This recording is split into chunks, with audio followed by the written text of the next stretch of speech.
So let's take a look at this double integral problem. What you will realize right off the bat is that we are integrating, at least currently, the inner integral with respect to x first. The problem is that, I don't know about you, but I don't know how to compute the antiderivative of the square root of x cubed plus 4 with respect to x. Perhaps there's a way, but I don't know what it is off the top of my head, and I even looked through the calculus book and could not find an easy way to.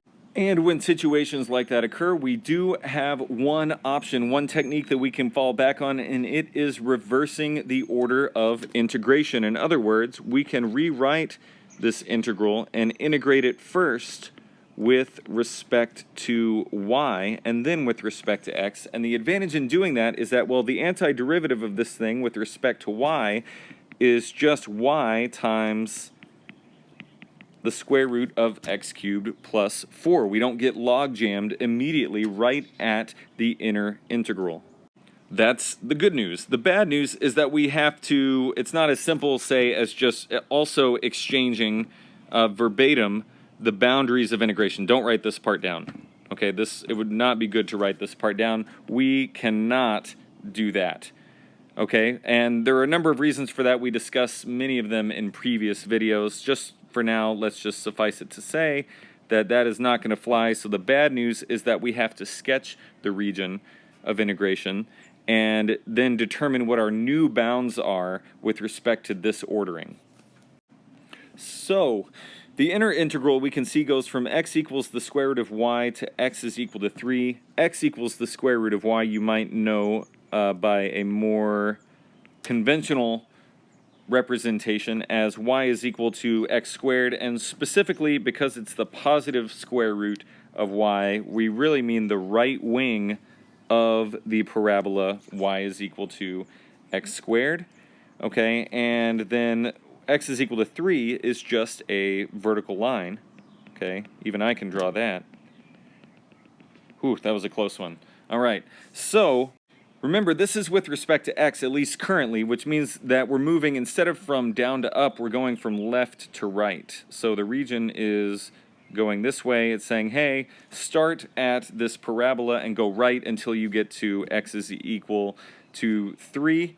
Let's go ahead and find this point of intersection. Remember, points of intersection are always useful to identify really before getting into anything too much more complicated. It's a really useful thing to do at the very beginning of a problem. So if x is equal to 3, all right, well, we also lie on the curve y is equal to x squared, so we can see that y is equal to 9, okay? And that actually makes a lot of sense with the bounds on the outer integral. If we look at the bounds on the outer integral, they tell us, okay, now that we have identified the region between this parabola and the vertical line x equals 3, we want the y values from y is equal to 0 to y is equal to 9. In other words, we want to start taking y slices of this region at 0, and we want to take these slices all the way up until we get to y is equal to 9. So now that we have our boundary, or our region of integration outlined, it's time to find our new boundaries of integration. So we are integrating with respect to y here first, which means that with respect to the inner integral, x is held constant. So let's fix a value of x in our region.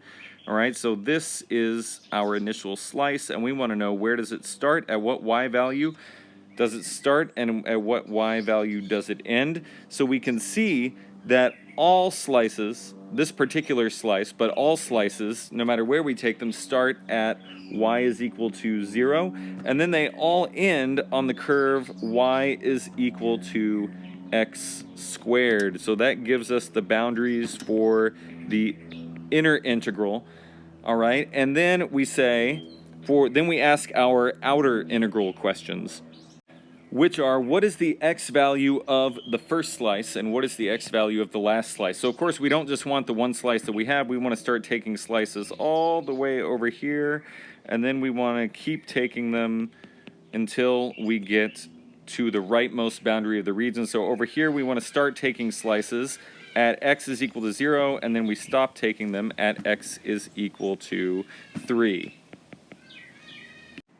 Now, we won't go through all the motions in this video of evaluating the actual double integral. As you can see, I've done that work for you here. And it's not terribly tricky. There's a pretty straightforward application of u substitution in there.